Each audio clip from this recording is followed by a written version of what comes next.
The Andromeda Galactic Terminal pulsed with the rhythm of 100 different worlds, its vaulted ceilings alive with shifting holosigns and screens. The air saturated with the mingled perfumes of alien species and the faint tong of recycled oxygen. Mark Thorne shouldered through the press of travelers, his duffel bag thumping against his hip, sweat dampening the black tank top that clung to his frame. He had been waiting 3 months for this Flight 1 seat aboard Stellar Cruise 447, the only direct route to Proxima Centauri and the mining colony where his brother was working. His wrist chronometer ticked away precious seconds with a mechanical indifference that made his jaw tighten. The boarding call sang overhead in a melodic voice, urging passengers to Gate 37. The sound carried on a rising wave of urgency. Mark's pulse hammered as he pushed past a line of sorry traders in crimson robes and a hissing pair of insectoid diplomats whose limbs clicked in irritation. The crowd thinned and he glimpsed the gate ahead, relief crashing over him like cool water. He was going to make it, finally, and the thought of seeing his brother in person after years apart steadied his exhausted steps. Then he saw him.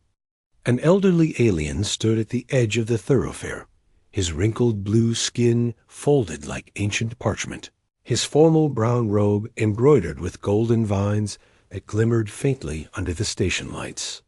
2 metallic suitcases, far too heavy for his frail arms, threatened to topple as he struggled, his thin fingers trembling from the effort. The flood of travelers streamed around him without pause, some sparing annoyed glances as though his weakness were a personal inconvenience. Mark slowed, torn. He could see the boarding tunnel ahead, final passengers slipping through as the attendant raised her hand toward the control panel. His muscles tensed, the urge to sprint warring with the quiet weight of conscience pressing on his chest. He thought of his brother's letters, of promises made, of time wasted already.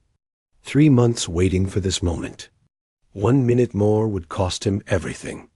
His throat tightened, jaw clenched, but he couldn't ignore the image of his own grandfather struggling in a sea of indifference. He muttered a curse under his breath, changed course, and stepped toward the old Vidian. "May I help you, sir?" he asked, setting down his own duffel with a thud. The alien looked up, surprise flickering across his large milky eyes before embarrassment followed, but he nodded silently. Mark bent, hefted the suitcases with ease, his biceps taut under their unexpected weight, and asked, "Where are you headed?" The old man's answer came in a dialect Mark's translator chip fumbled, broken syllables lost beneath the terminal's din. A soft gasp cut across the noise, drawing Mark's gaze, and there she was, sky-blue skin luminous beneath the overhead glow, white braids tumbling over a flowing green dress, eyes wide as she hurried forward. "Grandfather," she called, relief threaded with concern. She clasped the alien's arm gently, scolding him in their tongue before turning her melodic voice toward Mark. "He didn't want to trouble me with the luggage. Thank you for helping him." Mark gave a small smile, breathless from the sprint and the wait, about to answer when the hiss of hydraulics snapped his head toward the gate. The boarding tunnel was retracting, the ship already detaching. He froze, duffel forgotten at his feet, watching the only direct flight to his brother slide from reach. His stomach sank with the finality of it, the sound of the seal locking echoing louder than the crowd around him. "You missed your flight," the young woman said softly, guilt clouding her features as she looked between Mark and her grandfather. He rubbed a hand through his damp hair, staring at the empty gate, then forced a tight smile. "Don't worry about it. I'll catch the next one." Even as he said it, he knew the truth. There wouldn't be another direct route for weeks. And yet, standing there with the old Vidian and the woman, whose eyes seemed to carry entire galaxies, Mark felt the weight of a different kind of choice settling over him. He had given up his long-awaited journey in a single act of compassion. And though his chest ached with frustration, Some part of him knew this detour was only the beginning of something larger. Mark lingered in the charged, quiet after the loss of his flight, the sound of the retracting tunnel still echoing in his ears, and tried to steady his breathing. The young woman's presence filled the space between them with a strange gravity, her hand still resting lightly on her grandfather's arm, her gaze shifting between sympathy and curiosity. She was unlike anyone he had ever seen. Her luminous blue skin seemed to hold its own light, and the white braids that framed her face caught every flicker of the terminal's glow. "I'm Phyra," she said finally, her voice soft, melodic, the words carrying an accent that made galactic common sound like music. "This is my grandfather, Torin." The elderly Vidian murmured something low in their private dialect, his expression composed yet touched with what Mark thought might be approval, though it was hard to tell. Phyra's lips curved in the faintest smile. "He says you're strong to lift those cases, and kind to stop when no one else would." Mark tried to laugh, but it came out thin. "Kind or foolish? I just lost 3 months of planning." His hand flexed uselessly at his side as he glanced once more at the sealed gate, the ache of disappointment dull but insistent. "I'll figure it out," he added, though he wasn't sure how. Torin spoke again, a string of phrases too quick for the translator to catch. Phyra tilted her head, listening, then turned back to Mark with a spark of something like amusement in her eyes. "He wishes to know which flight you missed." Mark shrugged, trying to hide his frustration. "Stellar Cruise 447 to Proxima Centauri." He expected only polite murmurs of sympathy, but instead, both Vidians stiffened. Phyra's gaze flickered toward her grandfather, who had gone very still, his milky eyes narrowing. Then, almost abruptly, Phyra laughed, a sound like wind chimes stirring in a summer breeze. "You really don't know, do you?" Mark frowned. "Know what?" She extended a graceful hand, the faint shimmer of golden bangles at her wrist catching the terminal light. "My grandfather is Torin Vax. He owns Stellar Cruise Lines, the very airline whose ship you just missed." The revelation landed like a blow to the chest. Mark's mouth fell open, a half-formed protest escaping before he managed a breathless laugh. "You're kidding." But Phyra only shook her head, her eyes alive with mirth and something warmer beneath. "Not at all. And he insists you cannot be left stranded after showing him such courtesy." She nodded toward the far side of the concourse, where a discreet corridor glowed with the soft light of restricted access. "Our private shuttle is already preparing to depart for Proxima. Please join us." For a moment, Mark was speechless, caught between disbelief and the lingering sting of missed opportunity. He glanced at Torin, who was watching him with a gaze both heavy and unreadable, and felt a sudden awareness that this was no ordinary encounter. The duffel on his shoulder weighed nothing compared to the enormity of what was being offered. Mark followed them, still dazed, as attendants in sleek silver uniforms materialized from the VIP entrance. Taking his bag with practiced deference, scanning his ident credentials with a speed that felt almost surreal. As the noise of the terminal receded behind them, replaced by the hush of private halls, polished to a mirrored sheen, he found his thoughts scattering in every direction.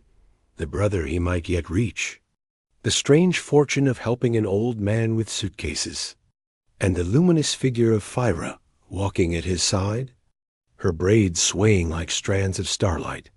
He was certain of only one thing as the corridor bent toward a waiting shuttle whose hull gleamed like a living jewel. Missing his flight had changed the course of his life forever. The private shuttle's interior eclipsed anything Mark had imagined.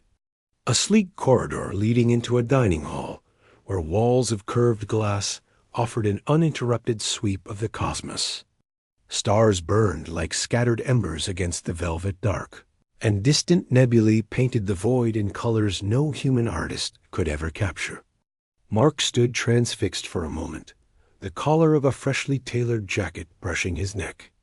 Attendants had vanished his sweat-soaked travel clothes and returned with attire that fit him as though measured for his frame. He ran a hand over the crisp lapel, unsettled by the sudden shift from desperate traveler to honored guest. At the far end of the table, Torrin Vax rose, his posture regal despite his age, and gestured with a wrinkled hand. "Please sit," Fyra translated, though the warmth in her tone suggested her grandfather's sentiment needed little help. Mark nodded, lowering himself into a seat beside her, the subtle fragrance of her presence, a blend of something floral and mineral tightening. A knot in his chest. Dinner unfolded like a dream. Plates of food, some familiar, some impossibly alien, appeared in careful sequence. Translucent fruit that shimmered like crystal. Steaming cuts of reef beast meat spiced with alien herbs. And a pale drink that tasted like sweet summer berries, chased with a bite of fire. Conversation flowed easily at first, Torrin asking polite questions about Earth customs. Fyra leaning in close, her eyes alight with curiosity every time Mark spoke. He told them of his brother's mining contract on Proxima, of the long months saving for a ticket, of the hope that he might start fresh in a place far from Earth's worn battlefields. Fyra listened with such intensity, it felt less like conversation and more like confession, and Mark found himself revealing pieces of his past he usually locked away. She smiled at him often, and each smile unraveled him further, until he could almost forget the gnawing disappointment of the missed flight. But then, as servers entered with the next course, something shifted.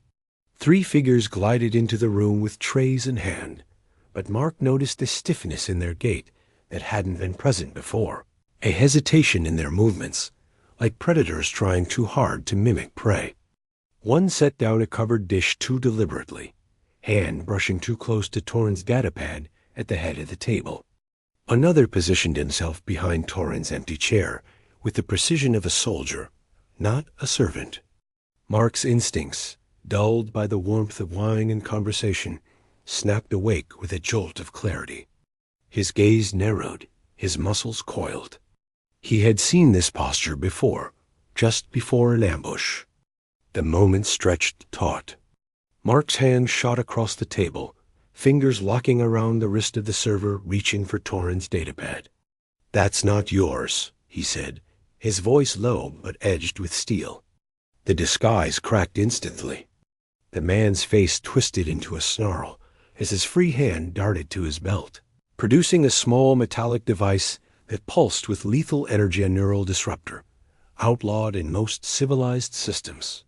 The other 2 dropped their trays, weapons appearing as if from nowhere. Torrin froze, Fyra gasped, and Mark's body moved without thought, honed reflexes of his military years flooding back. He wrenched the disruptor hand down against the table with a sickening thud, the weapon clattering away as the spy collapsed from the blow. Ducking a sizzling bolt of energy, he pivoted low, sweeping another attacker's legs with a precise strike to a nerve cluster that sent the alien crashing, paralyzed. The 3rd assailant seized Fyra from behind, dragging her back with a weapon pressed to her side. For a fraction of a second, Mark's chest seized with panic, but then Fyra surprised them. Both her elbows slammed back into her captor's ribs, followed by a sharp heel stomp that jarred the weapon loose. Mark was there in an instant, his fist connecting with the attacker's jaw in a crack that echoed across the chamber. Silence descended, broken only by the hiss of scattered dishes and Mark's ragged breathing. Fyra clutched his arm, her eyes wide, but not with fear, with something like exhilaration. "That was incredible," she whispered, staring at him as if seeing him for the first time. "Where did you learn to fight like that?" Mark, chest heaving, glanced down at the unconscious spies sprawled across the polished floor. He hadn't intended to reveal this part of himself so soon, but there was no point in hiding it now. 5 years in Earth's Special Forces, he muttered, voice tight with adrenaline. The words hung heavy in the air, reshaping the image of this simple human they thought they'd invited to dinner. Torrin's expression hardened, his gaze now sharp with both suspicion and respect. Fyra's grip on his arm lingered, her eyes alight, not just with wonder, but with something deeper. A spark that told Mark this chance encounter was already transforming into something far more dangerous and far more intimate than he could have imagined. The aftermath of the ambush left the dining hall in uneasy silence. The unconscious bodies of the would-be assassins sprawled across the polished floor while security personnel rushed in to secure them. Mark sat back in his chair, heart still pounding, sweat cooling on his skin as the adrenaline bled away. Fyra remained close, her hand resting on his forearm, a steady anchor in the swirl of chaos. Torin spoke in sharp, clipped Vidian, his tone colder than Mark had yet heard, commanding his staff to sweep the shuttle for further infiltrators. When the guards confirmed all was secure, Torin lowered himself back into his seat, the weight of authority pressing down on every syllable as he addressed Mark directly. "You are not the man you presented yourself to be." His translator rendered the words without emotion, but the intensity in the elder's pale eyes needed no help. Mark's throat tightened as he considered how much truth to surrender. Fyra spared him the choice. "He saved us," she said firmly, her voice clear, cutting through the tension. "Without him, grandfather, you might be dead." "I certainly would." She squeezed Mark's arm, as though daring Torin to deny it. The old Vidian was silent for a long moment, then inclined his head with grave acknowledgement. "Indeed.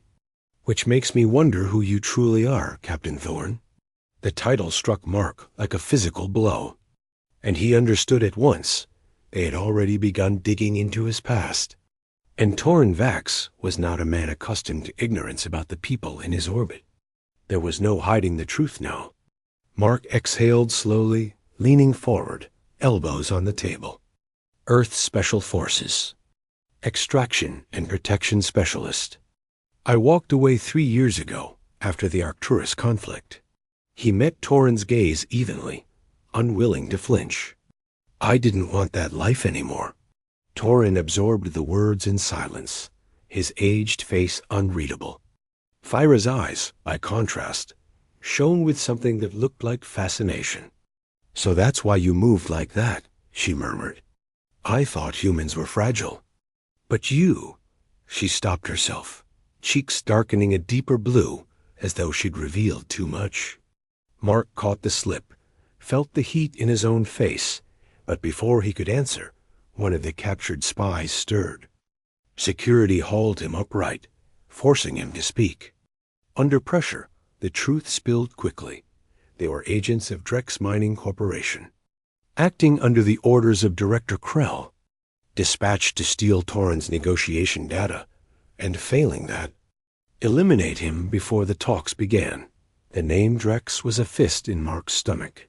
"My brother works for them," he said quietly, and suddenly the stakes twisted from political intrigue to something deeply personal. Fyra's hand returned to his arm, concern flickering in her eyes. "Then your brother may already be in danger," she said. Torin leaned back in his chair, fingers steepled, his expression grim. "Krell is Taurian. Their kind are ruthless, their loyalty to profit absolute. They despise humanity for its tenacity, its unpredictability.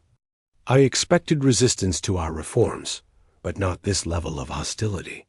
He turned his milky eyes toward Mark. "If your brother is within Krell's grasp, he may already be a pawn." The words struck deep. Memories of Jake's last messages surfaced, cryptic warnings, hints of changes in the minds, fear threaded between lines he'd tried to disguise. Mark clenched his fists, guilt rising. He should have been there already. He should have been protecting him. Torin's voice cut into the storm of his thoughts. "I cannot ignore what you've done for us. Nor can I ignore what you are. My granddaughter will be at the heart of these negotiations on Proxima, and the threat against us will only escalate. I would have you at her side, officially." Mark blinked, startled. "You want me to guard her?" I want you to protect her with the same instinct that drove you to strike down those spies without hesitation. Torin replied, I want you to be her shield. Mark looked at Fyra then, really looked, and saw not only her beauty, but the way she carried herself poised. Intelligent, but vulnerable too, now caught in a web far larger than she deserved. The thought of guarding her stirred something he couldn't quite name, something that pulsed stronger than mere duty. He thought of Jake, of the danger looming over him, and of Krell's shadow stretching across Proxima. I'll do it, he said, his voice low but steady. But I should warn you my brother's letters suggested something big was coming. He might already be tangled in this mess. Torin gave a single, solemn nod. Then perhaps fate placed you here at precisely the right moment. Protect my granddaughter, uncover the truth about these implants, and perhaps you will save your brother as well. The old Vidian's gaze softened briefly, almost imperceptibly, before hardening again. But understand this, Captain Thorn. If you fail, you will not only lose her, but the lives of every miner on Proxima may fall under Krell's control. The words landed heavy, but Mark accepted them. He had chosen kindness at the terminal and lost his flight. Now the choice had carried him into a battle far larger than himself. As Fyra's cool fingers slid into his, the quiet promise of her touch steadied him. He would not fail. Not her, not Jake, not this time. The descent into Proxima Colony was like sliding into the throat of some vast mechanical beast, the shuttle trembling as it cut through the thin, dust-heavy atmosphere toward a sprawling landscape scarred by endless mining pits and smoke-belching refineries. Mark stood at the viewport with Fyra at his side, her hand resting lightly against the glass as though she could feel the ache of the world below. The domes of the colony gleamed in defiance of the wasteland surrounding them, towers of alloy and glass rising against a sky hazed by exhaust. Impressive, she murmured, though Mark could hear the thread of unease woven through her voice. To his eyes, trained to see threat before beauty, the colony was a fortress riddled with cracks, limited access points. Yes, but maintenance tunnels everywhere. Any one of them a weakness waiting to be exploited. He said as much, and Fyra turned to him with a faint, almost admiring smile. Then it's a good thing you're here? He wanted to answer, but before he could, Torin's presence filled the room. His formal robes replaced with tailored attire befitting a man who had run an empire for decades. Our hosts are waiting, he said gravely, and the words carried weight. As though he already knew the welcome would be less than warm dot, the docking clamps shuddered as they latched, and the airlock cycled open to reveal a reception committee that might have been mistaken for polite, if not for the predatory stillness beneath. 4 Drek security officers stood rigid, all Taurian, tall and broad-shouldered, their ridged gray foreheads and piercing eyes making them look more like wardens than escorts. Between them stepped 2 corporate representatives in immaculate suits, their smiles sharp as razors. Mr. Vax, said the foremost, a man who introduced himself as Assistant Director Penn. On behalf of Director Krell, welcome to Proxima Colony. He regrets that pressing matters prevented him from greeting you personally. Torin returned the courtesy with practiced diplomacy, but Mark caught the flicker of steel in his gaze. Fyra inclined her head in polite acknowledgement, but when Penn's eyes slid to Mark, his smile faltered. And you are? Captain Thorn, Torin said smoothly before Mark could answer. He serves as my granddaughter's consultant in matters of security. Penn's expression tightened. We weren't informed you'd be bringing additional protection. Our team is more than capable of ensuring your safety. Torin's reply was quiet but final. Nevertheless, Captain Thorn stays with us. The exchange carried a subtle current, a silent contest of wills. The corporate man's smile returned, thinner than before. Security insisted on scans, their devices passing over Mark's body until one beeped sharply at his wrist. "What's this?" the Taurian officer demanded. Mark raised his arm calmly, showing the sturdy chronometer strapped there. "Military issue. Standard timepiece. Not a weapon." The guard's eyes narrowed, but after a moment he grunted and waved him through. Still, Mark didn't miss the way they shifted, subtly attempting to separate him from Phyra and Torin as they led them toward waiting vehicles. It was a dance of control, each step calculated to erode their cohesion. Mark leaned closer to Phyra and murmured, "They're trying to split us." She whispered back, "I know. Stay close." Outside, 2 sleek transports waited. Penn gestured smoothly. "Mr. Vax, if you'll ride with me, we can discuss preliminary matters en route. Your granddaughter and her consultant will follow in the second vehicle." Torin stiffened, ready to refuse, but Phyra's quick mind cut through the tension. "I'll accompany my grandfather," she said lightly, though Mark saw the awareness in her eyes. "Captain Thorm can follow with our luggage." Penn hesitated, then nodded, satisfied. Mark watched as Phyra and Torin were ushered into the first transport, her gaze finding his at the last moment, silent and unyielding. "Stay alert." He gave the slightest nod in return. He was about to climb into the second transport when his comm unit buzzed in his pocket. The code was unfamiliar, but he answered, and his brother's face appeared, ragged and unshaven, eyes wide with fear. "Mark, thank the stars. You need to leave. Now. It's not safe." Krell knows. The message cut off, the signal choked dead. Mark stood frozen, his blood turning to ice. Then another vibration. A text only burst, flashing across his screen. "Mark, get out. Krell knows who you are. Meet me at the old processing plant." Sector 7 got Mark's single quotes as decision came in a heartbeat. He stepped away from the transport and intercepted a human dock worker nearby. "I need a ride to Sector 7, he said urgently. The man frowned. "Restricted zone." Mark pressed a credit chip into his palm. "My brother works there."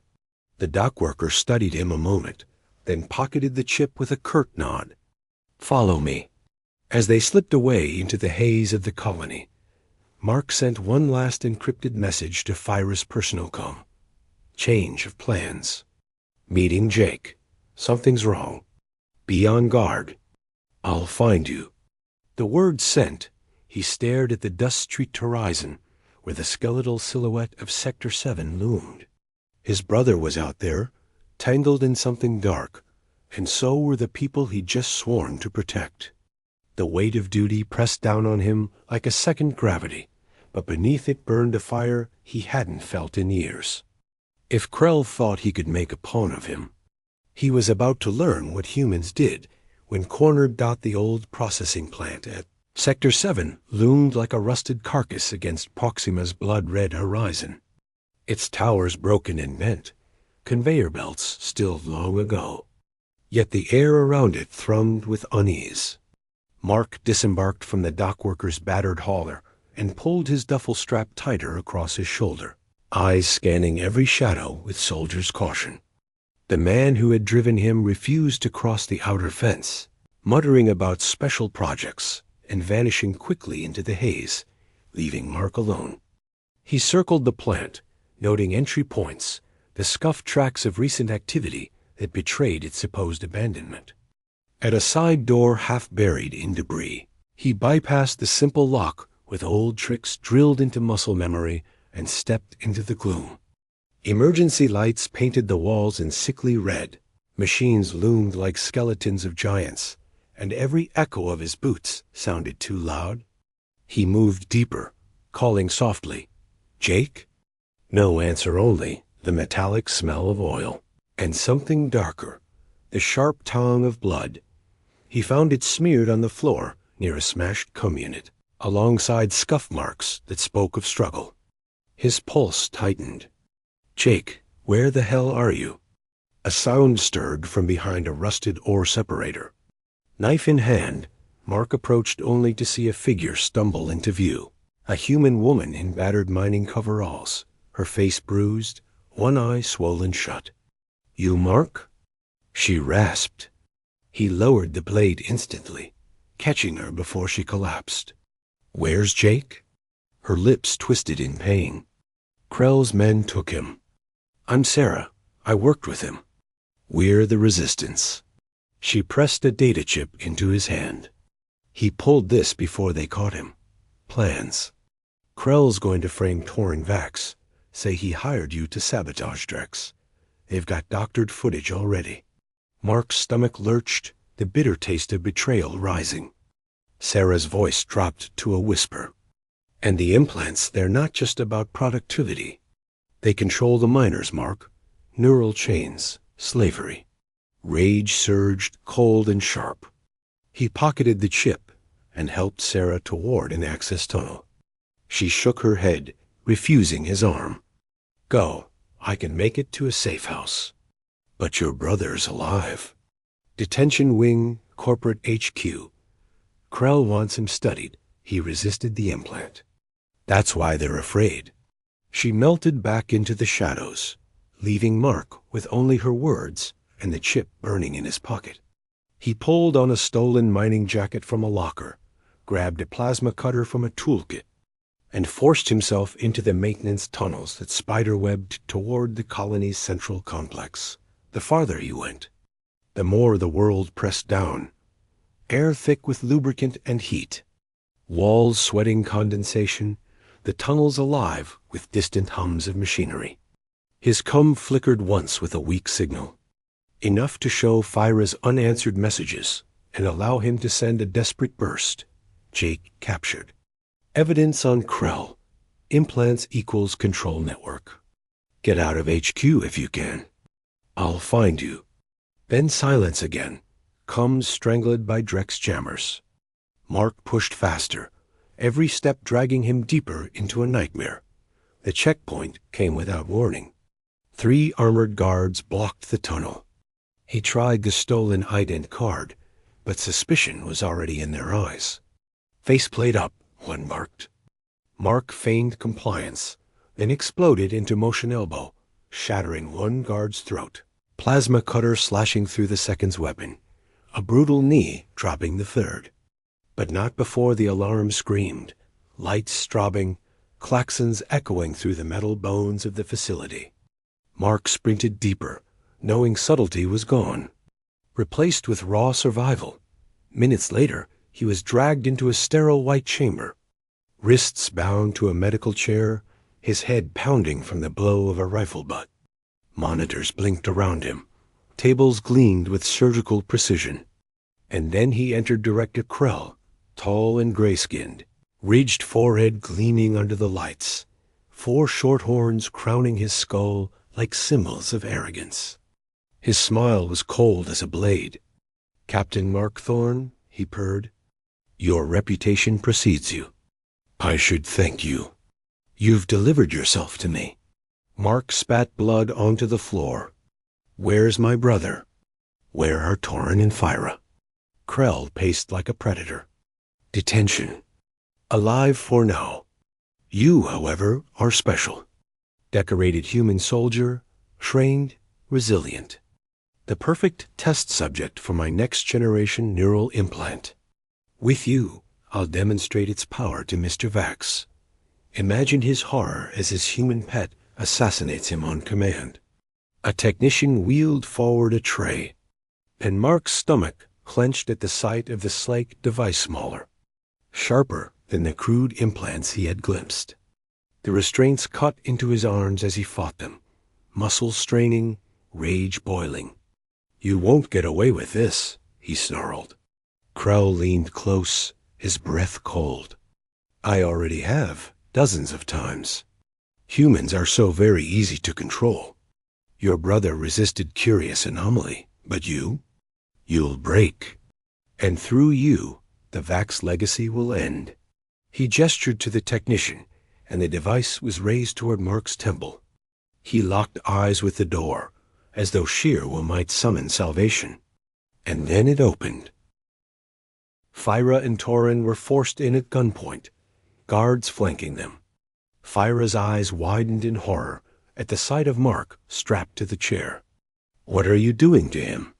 she demanded. Krell's grin widened. "Merely a demonstration, my dear.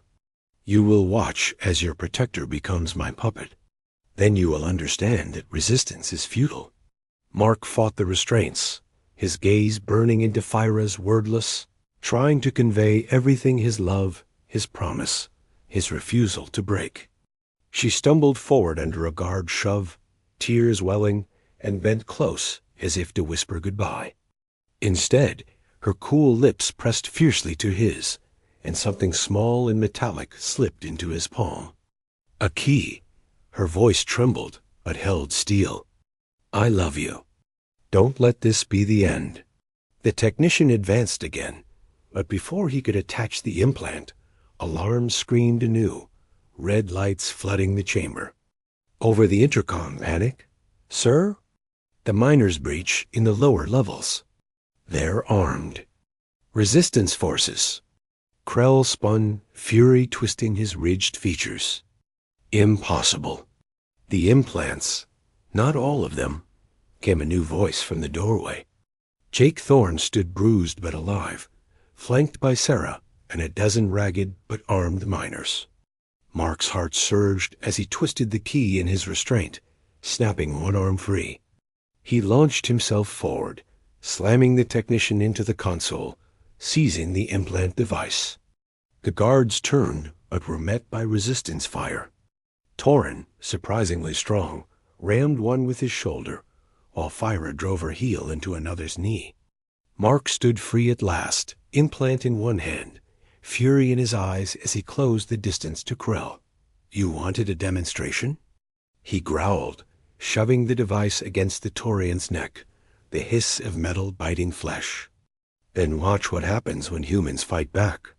Krell's eyes bulged, hands clawing at the implant, but it was too late. The tide had turned.